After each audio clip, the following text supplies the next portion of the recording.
ꯇꯧꯁꯤꯟꯅꯩꯅꯤꯅ ꯃꯥꯂꯟꯗꯤꯅ ꯇꯧꯁꯤꯟꯅꯩꯅ ꯍꯥꯏꯕ ꯑꯣ ꯌꯥꯏ ꯑꯍꯥꯟꯕ ꯍꯧꯕꯒꯤ ꯅꯪ ꯁ꯭ꯋꯥꯏꯗ ꯑꯝꯇ ꯆꯪꯁꯤꯜꯂꯒꯝꯕꯤꯔꯣ ꯂꯪ ꯂꯩꯔꯤꯁꯦ ꯎꯏꯌꯦ ꯂꯣꯏꯅ ꯁꯤꯁꯦ ꯈꯣꯡꯁꯤꯔꯣ ꯅꯪ ꯈꯨꯖꯤꯟ ꯐꯖꯕꯗ ꯑꯩ ꯈꯨꯖꯤꯟ ꯐꯖꯕꯗ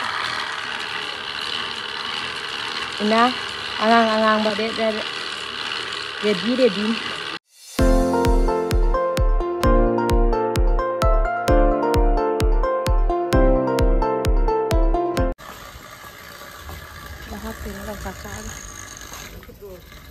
ꯀꯟꯅ ꯄꯥꯏꯁꯜꯂꯣ ꯂꯪꯗꯣ ꯑꯗꯨꯒ ꯁꯤꯒꯤ ꯃꯌꯥꯁꯤꯅ ꯅꯞꯁꯟꯒꯅꯨ ꯃꯆꯤꯟ ꯆꯠꯈ꯭ꯔꯁꯨ ꯐꯤ ꯁꯪꯉꯣꯏ ꯑꯗꯨꯃꯥꯏꯅ ꯈꯤꯇꯪ ꯇꯧꯔꯒ ꯃꯁꯤꯗ ꯈꯔ ꯀꯟꯅ ꯃꯇꯥꯏ ꯇꯞꯅ ꯇꯧ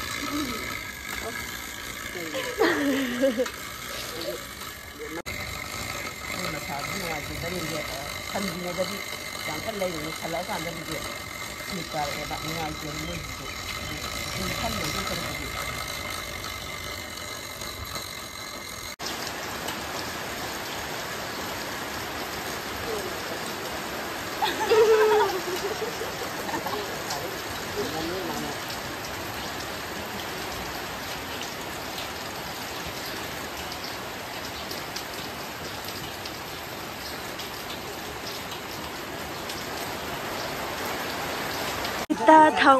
ꯏꯇꯥ ꯊꯥꯡꯃꯩ ꯐꯤꯂꯝ ꯑꯁ ꯀꯩꯅꯣ ꯄꯜꯂꯤꯁꯦ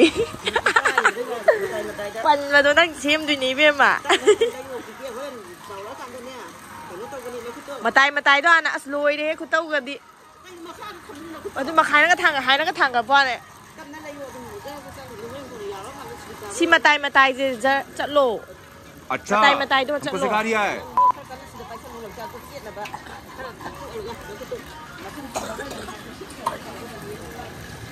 हाइजागिद्रे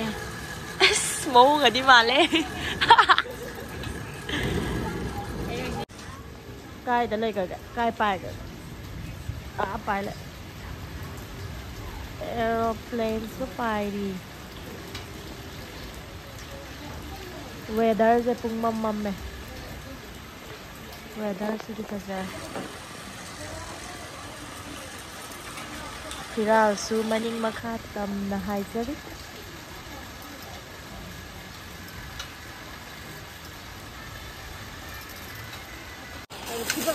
फर्स्ट टाइम अहानबने होजे अखोई फी साददिसे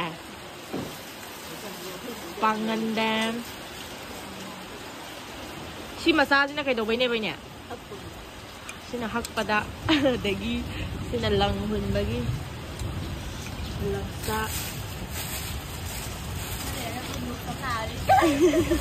खालेगा फनेक मपुंग पुथोरानी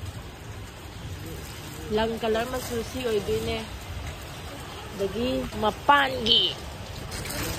सिना मपान हापगी फनेक ऑर्डर तौरा यान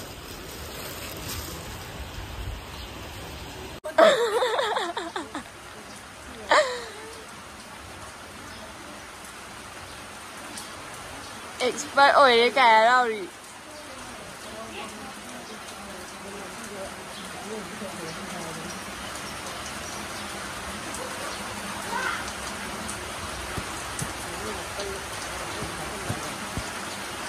अजुजु कक्तुइने खांगे इबेमा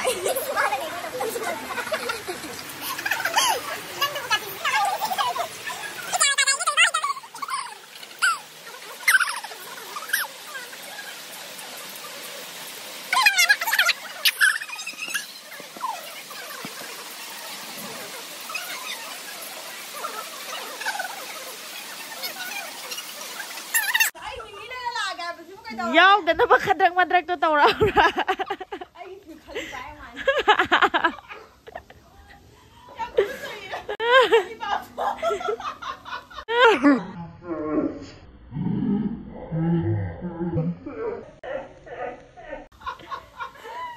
मिमी तो कोना लेरसु याय लाओ मिमी तो कोना लेरसु याय बा साइ का उबदो फजरेन कई न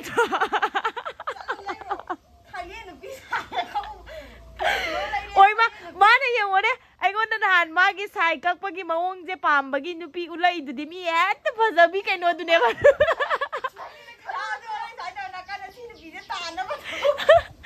ꯌꯦꯅ ꯈꯥꯔꯨ ꯈꯥꯁꯤꯗ ꯁꯤ ꯀꯩꯅꯣ ꯑꯃ ꯍꯧꯔꯤꯁꯦ ꯍꯥ ꯅꯝꯃꯦ ꯄꯥꯝꯃꯨꯗ꯭ꯔꯥ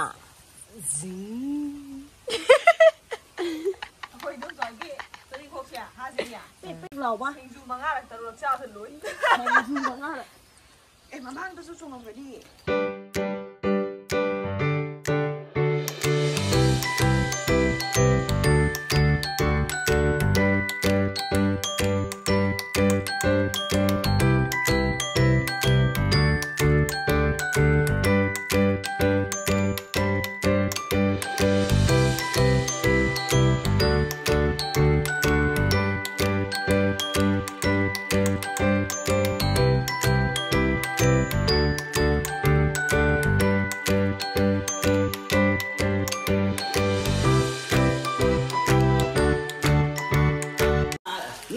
ꯅꯝꯁꯜꯂꯨ ꯃꯥꯅꯦ ꯋꯥꯔꯤ ꯂꯤꯔꯣ ꯇꯥꯒꯦ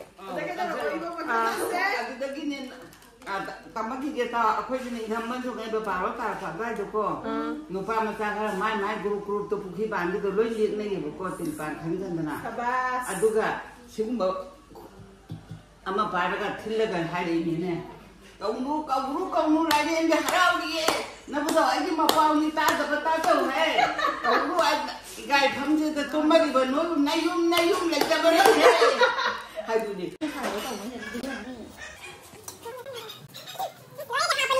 ꯒ꯭ꯌꯥꯟ ꯇꯥꯗ꯭ꯔꯦꯗ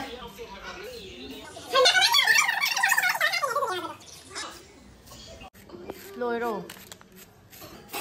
ꯌꯥꯔꯦꯗ ꯅꯪꯁꯨ ꯅꯣꯏ ꯈꯔ ꯀꯩꯅꯣꯅꯦ ꯆꯥꯗ꯭ꯔꯦ ꯃꯌꯥꯝ ꯆꯥꯗ꯭ꯔꯦ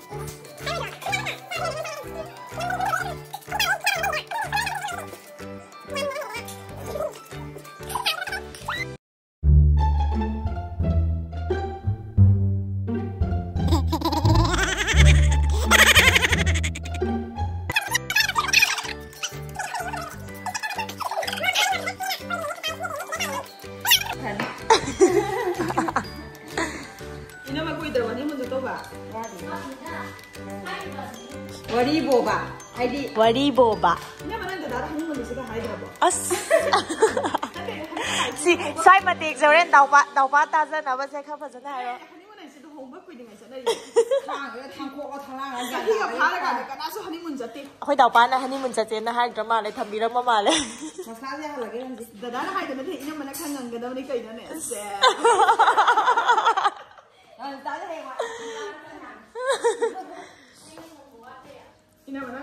ꯈꯔ ꯇꯛꯄ ꯋꯥꯠꯍꯧꯔꯦ ꯅꯠꯇꯦ ꯆꯤꯟꯇꯥ ꯅꯪꯅ ꯑꯃ ꯍꯥꯏꯕꯗꯣ ꯀꯞꯄꯒꯤ ꯆꯥꯡꯗꯣ ꯋꯥꯠꯍꯧꯔꯦ ꯏꯅꯝꯃꯅ ꯑꯗꯨꯒꯤ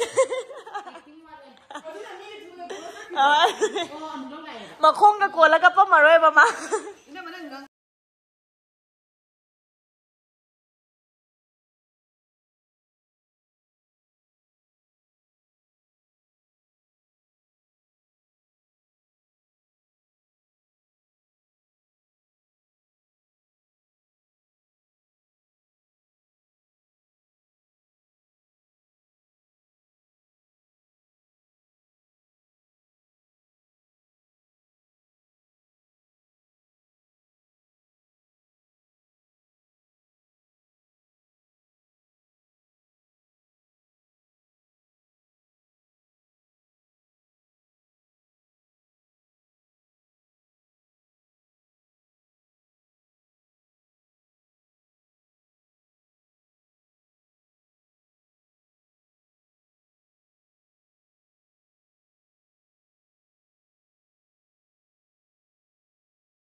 Why that and why? This is business.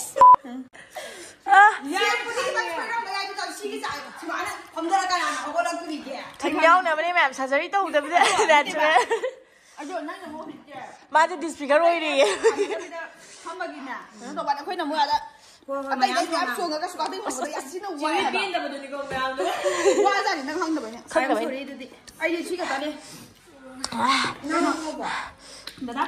พยายามดีจ้ากันเลย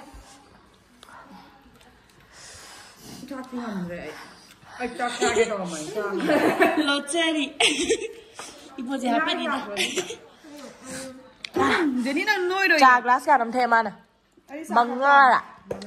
จากงานกีฬามังงะแท้มังงะคืออะไรมังงะเนี่ยกี่เยอะเห็นจะแล้วอ่ะคุยเราตั้งในทักเจอรี่สิคุยดีจะด้วยให้ยินมั้งวันเดียวให้เจอเหรอดูเหรอชิดเปรี้ยวคุยให้แบบที่วันนี้จะคิดคนตัวเพ่งกันหรอจะไอ้ยูหลักสุดได้สักแค่ตัววันนี้ป่ะไอ้ข้างนี้ก็ช้ากี่กันดิฉันไม่ได้กันดิฉันเนี่ยได้รู้สึกที่จะระดับนี้สินั่นเองซาทุยด่ารู้จักทุยก้นเพ่งใบใจมิ้งเยาเลยมาใส่ได้พัมเลยแบบนี้หนูมาเพ่งนั่นเองบ้า